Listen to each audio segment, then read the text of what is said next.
សួស្តីអ្នកទាំងអស់គ្នាថ្ងៃនេះខ្ញុំបានលើកយកសាច់រឿង Viking Husband ឬក៏ប្តីអាក្រក់របស់យើងដែលត្រូវជាភាគទី2យកមកសម្រាប់ចែកជូនអ្នកទាំងអស់គ្នាទៀតមកកុំឲ្យខាតពេលយូរយើងមកសម្រាប់ភាគ2បន្តត្មងទៅកុំឲ្យខាតថ្មទូរស័ព្ទរបស់អ្នកទាំងអស់គ្នាបន្តទៀតមកតពីភាគមុនតួប្រុសបានចូលមកជិតតួស្រីរួចនិយាយថ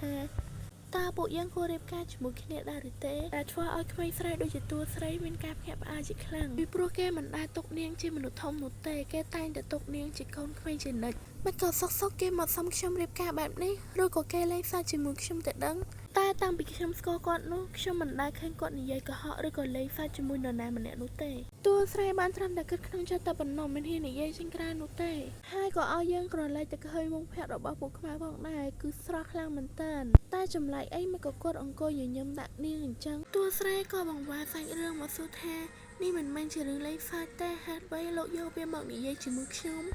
ំប៉ុន្តែទោះបីជានាងខំនិយាយបង្វែរបានប៉ុណ្ណាក៏នៅតែគេមិនដកភ្នែកចេញពីនាងនោះដែរតែនាងមិនដឹងទេថាការផ្នែកពិឃាតនោះមកនាងក្នុងបំណងអីនោះតែបើសិនយើងមើលតាមក្នុងរូបភាពទៅក៏គាត់មើលមកនាងមិនមែនក្នុងគោលបំណងល្អណាស់ណាដែរដោយឃើញគេមើលមកនាងយូរពេកនាងក៏ឆ្លើយតែម្ដងទៅថាខ្ញុំមិនរៀបការជាមួយលោកឧត្តមសេនីយ៍នោះទេតួប្រុសក៏ឆ្លើយវិញថានាងបើមិនបានខ្ញុំទេនាងត្រូវគេកាត់ក្បាលហើ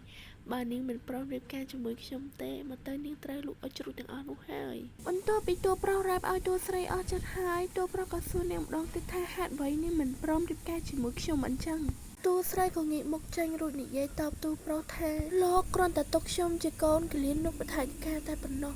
លោកមិនដែលចាប់ទុកខ្ញុំជាមនុស្សស្រីក្នុងការផ្នែកលោកនោះទេក្នុងការផ្នែករបស់លោកខ្ញុំគ្រាន់តែជាក្មេងស្រីមិនទាន់ធំតែប៉ុណ្ណោះខ្ញុំនៅតែជាកូនក្មេងក្នុងការផ្នែកលោកដដែលហ្នឹងអុយអ្នកទាំងអស់គ្នាចង់និយាយថាតួស្រីដល់ពេលធ្វើទឹកមុខចឹងទៅឡើងឈូតមកឃើញទៅឡើងក្មេងតូចមកចង់និយាយថាងើបមុខមកវិញអត់មានឲ្យរួចខ្លួនតែគឺពូខ្មែរចាប់គ្រិយកទៅតែម្ដងអ្នកទាំងអស់គ្នាអុយខ្ញុំអត់ហ៊ាននិយាយអីច្រើនទេអ្នកអស់គ្នាមកតាមនឹងទៅចង់និយាយថាតួស្រីរបស់យើងទោះបីគេចាប់បិទមាត់ហាមស្គរប៉ុណ្ណាក៏នៅតែឆ្លៀតខ្ជូតបានដែរឥឡូវកុំនិយាយសន្តិបាយច្រើនចូលមកសាច់រឿងយើងបន្តទៀតណានិយាយគ្នាចូលនិយាយគ្នាឡើងក៏បានកាត់មកក្នុងឡាននេះវិញក៏បានឲ្យយើងឃើញថានៅក្នុងឡាននោះមានអង្គរៈដៃស្នាមរបស់តួប្រុសម្នាក់កំពុងតែជជែកគ្នាជាមួយតួស្រីដែលបរិសម្នាក់នោះឈ្មោះថារ៉ូតាគាត់កំពុងតែសួរសុខទុក្ខតួស្រីតែខានជួបគ្នាអរិយៈពេលជាច្រើនឆ្នាំណាស់មកហើយតែមើលទៅតួស្រីកំពុងតែភ្លឹកម្នាក់ឯងហើយទុកឲ្យលោកឌីនរ៉េតនិយាយតែម្នាក់ឯងតែមើលទៅចង់និយាយថាស្រីស្អាតគេធ្វើអីក៏ស្អាតដែរចង់និយាយចង់ក្រមើលក៏ដឹងថាស្អាតប៉ុណ្ណាដែរអ្នកទាំងអស់គ្នាកំពុងតែអង្គុយភ្លឹកសុកនេះក៏ភ្លោតមាត់និយាយថាលោកឯកឧត្តមសូមខ្ញុំរៀបការលោកសូតានសូមមកខ្ញុំបន្តិចណាអ្នកទាំងអស់គ្នាលោកសូតានដែលត្រូវជាអង្គរៈដៃស្នាមរបស់តួប្រុសហ្នឹងគឺមើលថាតួស្រីតាំងពីទូចមកម្លេះគឺរៀងចិត្តស្និទ្ធជាមួយតួស្រីមិនថាមានរឿងអីទេក៏តែនិយាយជាមួយតួស្រីដែរបន្ទាប់ពីតួស្រីជ្រុលមាត់ប្រាប់លោកសូតានហើយក៏ឃើញអាការៈគាត់ដូចជាអត់ភ្ញាក់ផ្អើលអីសោះនាងក៏ស្រែកសួរទៅលោកសូតានវិញថាតើលោកពូអត់ភ្ញាក់ផ្អើលអីទេមែនទេ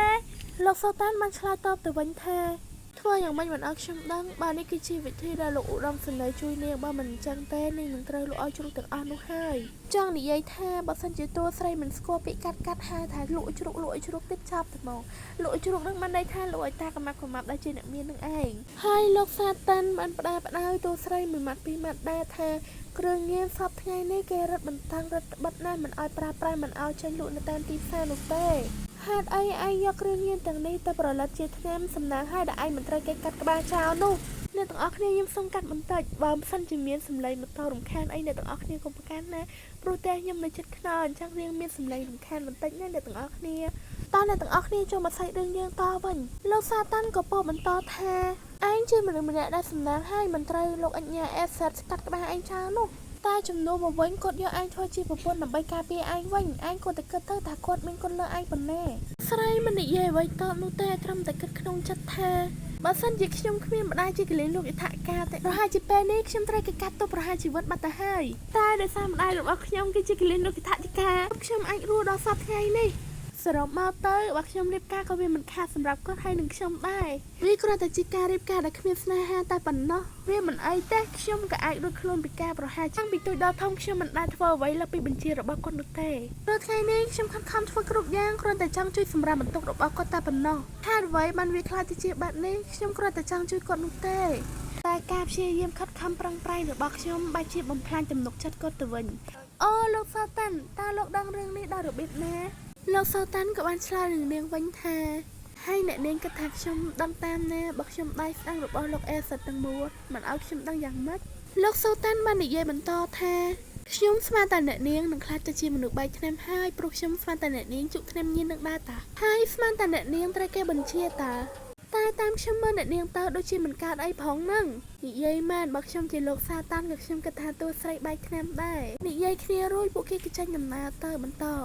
ហើយក៏ប្រែបញ្ញាការឲ្យយើងរលែកមកឃើញបន្ទុកមួយទៅវិញនឹងឲ្យយើងលើសំឡេងនារកាផងដែរភ្លាមក៏គេបង្ហាញលោកឧត្តមសេនីយ៍ដ៏ស្រស់សង្ហារបស់យើងឲ្យឃើញដូចគ្នាដោយគាត់កំពុងតែឆោតត្រួយពិនិត្យឯកសាររបស់តួស្រីដែលជាឯកសារប៉ែតនឹងឯងគ្មានឯកសារអីផ្សេងនោះទេតែគ្រាន់តែយើងមើលទៅក៏ដឹងដែរថាតួស្រីអ្នករូបវិទ្យាអ្នករៀនផ្នែកថ្នាំអញ្ចឹងទៅគឺឯកសាររបស់នាងសតាស្អីខ្លះទៅស្រាវជ្រាវច្រើនណាស់អ្នកទាំងអស់គ្នាហើយមើលសុកតួប្រុសស្រាប់តែសើចតែតាមខ្ញុំមើលទៅសើចនឹងមិនសើចល្អទេអ្នកទាំងអស់គ្នាតបពីការញញឹមដល់គួចខ្លាចហើយគាត់បានពោលឡើងមួយម៉ាត់ថាទៅតាមផែនការរបស់យើងហើយខ្ញុំថាមិនស្រួលមែនអ្នកទាំងអស់គ្នា